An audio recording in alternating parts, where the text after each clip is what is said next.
Hello，大家好，我係 Alfred。今日咧嚟到灣仔食上海菜啊！咁喺香港食上海菜咧，多數上海菜館咧都撈得好雜嘅，即係佢除咗上海嘅本幫菜之外咧，好多時候都會溝少少可能北京菜啊、淮揚菜啊，或者係一啲蘇浙菜咁樣嘅。咁其實我自己就覺得咧撈得雜咧就冇乜太大所謂嘅，因為咧就算你去到上海一啲本幫菜嘅菜館都好啦，其實佢哋啲菜式咧都唔一定係全部係上海本幫菜，甚至乎咧我見到咧係有啲溝咗啲粵菜都唔奇嘅。喺香港就更加唔好，即係太過要求話我食上海本幫菜就一定要淨係得上海菜咁樣啦。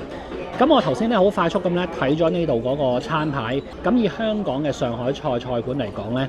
佢哋呢度嗰個餐牌啲菜式咧都算係比較主打係上海菜㗎啦，即係已經唔算係溝得太雜㗎啦。咁同埋咧，大家最緊要就係睇下佢嗰個餐廳個名啦，因為咧佢哋就係叫做老上海啊。咁嗰個餐廳名咧就已經話咗俾你聽，佢哋嗰個定位㗎啦。咁其實呢一間老上海咧，嗰個歷史咧都好耐㗎啦，因為咧其實佢哋之前係改過名嘅，佢哋本來個名咧就叫做老正興。咁如果計埋老正興嘅話咧，其實佢哋都有即係可能50幾年歷史㗎啦。咁講到老正興咧，如果有啲好熟上海菜嘅朋友咧，都會知道咧，其實老正興就係一間真係喺上海一間100年老店。咁啊，聽講喺清朝嘅時候就已經有嘅一間鋪頭，同埋咧而家咧都係一間即係米芝蓮星級嘅餐廳嚟嘅。咁不過咧就要提下大家，呢一間老上海或者以前叫老正興咧，其實就同上海嗰間老正興咧就冇關係嘅。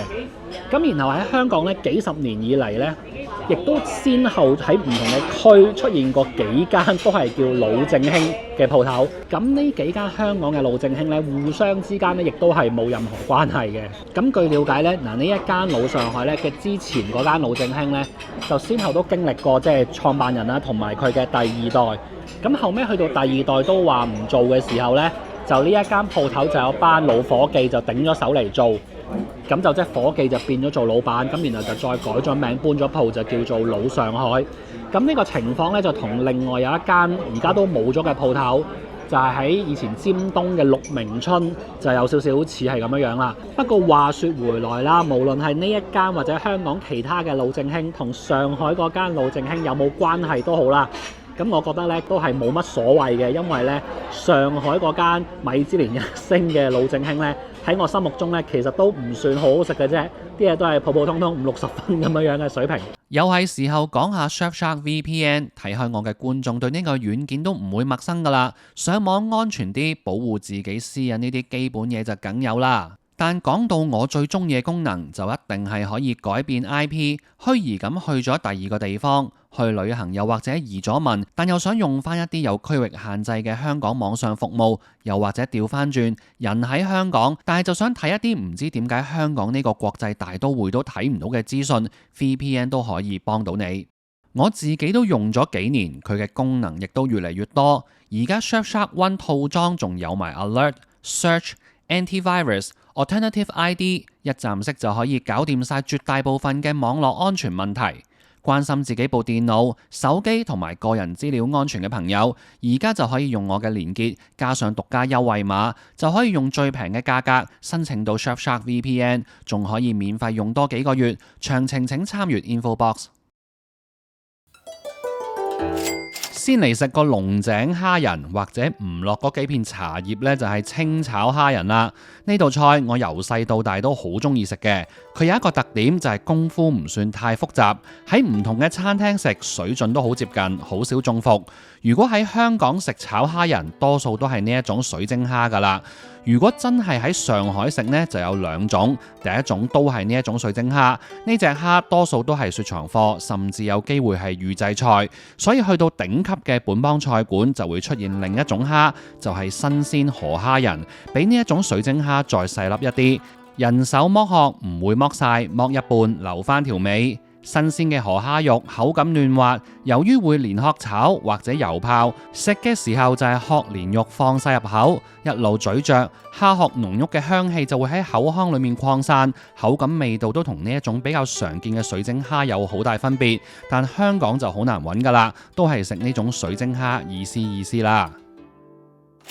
我成日都話外地食品到底應唔應該本地化，永遠都係好難取捨嘅問題。炒鱔糊就係一個好例子。喺上海食炒鱔糊或者叫做響油鱔絲，係好重胡椒味。除咗炒嘅時候落勁多胡椒粉，有啲餐館仲會喺上菜前喺碟餸上面狂灑胡椒粉。有時胡椒味會蓋過晒其他調味，例如老抽、生抽、料酒嘅味道。我自己就食慣咗港式炒鱔糊，落少少韭黃加啲香氣，其他調味就平均一啲。上海菜館嘅廚房多數都係玩前後爐頭，前面嗰個就用嚟煎炒炸，後面嗰個就用嚟慢火燜煮。呢個係上海菜嘅一大特色，因為好多菜式佢哋都唔係炒起就上碟，係炒完再攞去燜煮一陣，等啲餸入味啲，口感軟爛啲，先至為之正宗。炒鱔糊都係其中之一，但我都係食唔慣正宗鱔糊嘅口感，好似香港嗰啲環保餐具咁，腍腍爛爛，都係今日呢種港式風格，條條鱔絲都係咁堅挺，先啱我胃口啊！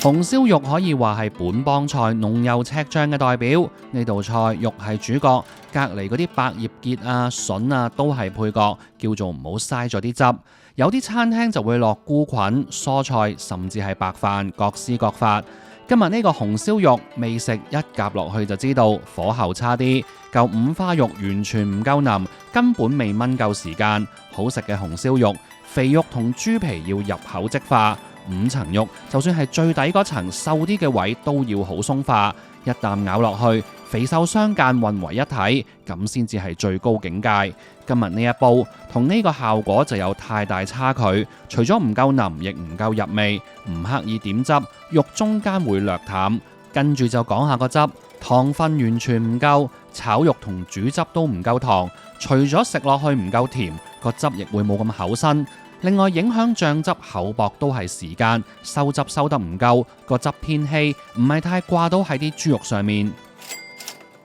醃篤鮮，醃就係醃咗嘅鹹肉，鮮就係新鮮嘅肉，一般都係落豬腩肉，篤就即係慢火燜煮。香港飲呢個湯最常見嘅問題就係間間餐廳都好中意落菜，一係小棠菜，一係白菜仔，可能係貪個顏色靚啲，但係呢兩個菜青味其實好明顯，擺埋落去一齊煲，好多時候都會影響咗個湯嘅味道。我甚至覺得咁樣係破壞咗個湯嘅神髓。其實正宗醃篤鮮根本就唔會落青菜，不過今日呢度做得幾好，雖然有綠色，但個湯就冇菜味，冇影響到個鹹鮮味。可能條菜係烚好咗，最後先放落個湯度做下樣。今日個白湯味道幾平衡，唔會淨係得高湯嘅雞味同埋火腿味，似係飲緊醃篤鮮，而唔係飲緊高湯底加鹹豬肉。啱啱師傅分完個醃篤鮮啦，咁我自己食第一啖嘅時候就食到條硬硬地嘅嘢啊！咁呢個應該係類似鐵線嘅物體啊！咁今日呢一間老上海呢，除咗嗰個紅燒肉，我覺得係有一個好明顯可以改進嘅地方之外呢，咁其他嗰幾味餸喺香港食上海菜嚟講呢，都係達到合格至到中上水平㗎啦。咁再加上今晚呢度嗰個環境服務呢，咁我覺得都係食得幾舒服、幾開心。特別係有幾位即係老伙計呢，我覺得嗰個服務態度或者嗰個招呼嘅方式呢，都係令到食客會食得好舒服嘅。咁例如服務點樣為之專業呢？就喺我落單嘅時候呢，咁我又想食紅燒肉啦，我又想食醃篤鮮啦。咁嗰位老店員呢，都會有提下我話：咦，你兩味餸都會係有呢個腩肉嘅喎，然後呢兩味餸呢都會有百葉結嘅喎，咁樣。咁佢都會咁樣提下你，睇下你需唔需要其中一味可能改點其他嘢。咁呢啲就係專業同埋細心啦，即係未必間鋪頭嘅伙計都會去幫你咁樣諗或者去提醒下你嘅。咁我自己因為今日就想食呢兩樣嘢，咁所以我就話唔緊要，你照幫我落啦咁樣。咁同埋喺上菜嗰個過程呢，咁佢哋都係好友善，咁啊好好招呼嘅。咁所以成餐飯呢係食得好舒服嘅。今日呢條片就講到呢度啦。如果中意睇呢一類嘅自費餐廳測評，記得一定要正好打表情符。我哋下條片再見，拜拜。